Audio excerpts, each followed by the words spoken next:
Welcome to Chess Dog, where chess players learn to become stronger chess players. My name is John Montgomery, and today we have another game from the tremendously talented young player, Tani Adewumi. And we get to see him playing against a very strong expert. Many of you know his story. His family came here as they were refugees and in a homeless shelter when they first arrived in the United States.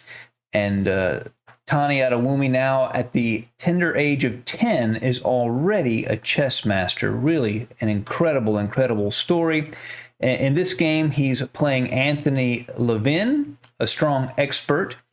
This game was played in, I believe, May of 2021. And Tani Adewumi has the white pieces. He begins with e4. He's a pretty aggressive player. He likes to play a tactical chess, e4, c5. Knight c3, d6, knight f3, knight f6, d4, cd4, knight d4, and a6. And we now have the opening in front of us. It's the Najdorf variation of the Sicilian, one of the strongest defenses that you can face. But if you are a strong attacking player, as Tani is, you're going to get some chances to do some attacking against the Najdorf. And so it'll be interesting to see how he proceeds. He starts with h3. The idea is to expand on the king side and also to control the g4 square, so a black knight can't land on that square and irritate white's position. Black plays e5. Now he gives himself some weaknesses. A backwards pawn on d6, the d5 square is weak, but in exchange he gets to control a lot more squares, and he's not suffering from a disadvantage in space. So it's a normal move. The other common move is e6. White plays knight d to e2. Black plays h5. He wants to stop white from expanding with g4. White can't play g4 here because if he did, black would just take the pawn and white could not recapture because of the pin on the h-file versus the rook. However, in chess, anytime you make a move or anytime you make a move at all, you gain control over some squares, but you give up control of other squares. And in this case, the move h5 gives up control over the square g5. So Tani lands a bishop right on that square, trying to control the d5 square by pressuring that knight on f6. Black relieves the pin by playing bishop to e7. White plays knight to g3, perhaps heading towards the f5 square. Black stops that by playing g6, controlling the square. White plays bishop to c4, aiming at f7. Knight b to d7 from black, then queen to f3. And you'll notice the bishop and queen coordinate. If that knight on f6 were to move, queen to f7 mate would come. Black plays b5. White tucks that bishop back on b3. Black plays bishop to b7, targeting the e4 pawn with the knight at f6 and the bishop at b7, and adding control to the d5 square. White castles long. Places that rook on the d file, putting pressure on d5 and on d6. Black plays rook to c8. Now this is only the third time this position has shown up in the database I use, which is the ChessBase database. And rook to c8 has not been played before. It's a very natural move, putting the rook opposite the king on the half-open file. Perhaps b4, going ahead and playing b4 might be a little stronger at this point. If he played knight to d5, black could retake with the knight and would actually get a piece here. Knight takes d5, and if he were to take, black could play bishop g5 with check. So he would have to retreat the knight to a more passive square. But black doesn't play that. He plays rook to c8. White plays king to b1 to get out of the pressure of that rook. Playing a3 might have been better to stop b4. Now black castles here. Now this is risky.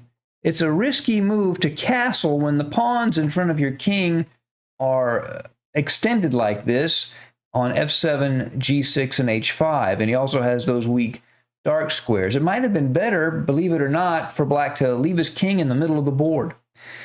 Tani plays bishop h6, a powerful move, a very strong move. It attacks the rook at f8, and black cannot move that rook. If he tries to protect the rook by moving it away from the threat of the bishop, White plays knight takes h5. Black can't respond with knight h5 because then queen f7 check would be devastating. The rook's no longer at f8 defending that square. If instead he plays gh5, then queen to g3 check, threatening mate on g7. Black would have to block it with knight to g4, but then after hg4, white recovers the sacrificed piece and black's king is torn apart, and the game would be essentially over at that point. White would be completely winning. So, recognizing he can't move the rook, black plays b4, finally, kicking the knight. White plays knight to d5. By the way, if you're getting value from this video, be sure to click the like button and subscribe if you're not already. Black recaptures the knight with the bishop. Bishop takes and knight takes. White definitely does not want to take with the pawn and plug up that weakness on d5 and the backward pawn on d6. He wants to keep those lines open, so he recaptures with the rook. Now, critical moment. Black plays knight to b6, and it turns out this is a pretty critical mistake. It might be hard to see at the moment, but the truth is this knight on d7 really belongs on the king side to protect that black king. The king is going to be too vulnerable, and that knight was needed for defense. But black wants to use it to attack and post it aggressively at c4 or a4. He also hits the rook, so the rook needs to move. Tani plays the rook to d3. A good move. The rook can be used for defense of his own king on the queen side, but it's also very flexible. It can go to the king side and attack, so it's very well placed on d3. Still, black cannot move that rook at f8. If he moves it to rook e8, same idea. Knight h5, gh5, then queen to g3 would be devastating. So he counterattacks instead with queen to c7, targeting the c2 pawn, threatening it with check. The rook comes to c1 to defend the c2 pawn. Now the knight does post itself aggressively at c4, hovering around the white king. But now the threat that Tani has been sort of threatening black with for a few moves now is finally delivered. Knight takes h5, and he cannot take the knight because of queen g3 check. The king moves, queen to g7 mate. The king, of course, would have to move because it would be in check. That would be the end of the game. So instead of taking the knight, black counterattacks the bishop on h6 with the king by playing king to h7. But now white goes ahead and grabs that material, like grabs that rook and gets the exchange. So now he's gotten a pawn that the knight took on h5 and the exchange. So that's a lot of material. White plays knight to f6 check. Black plays king to h8. Now, boom, knight to d5. The knight lands on that nice, juicy d5 square and also attacks the queen at the same time. Black is lost.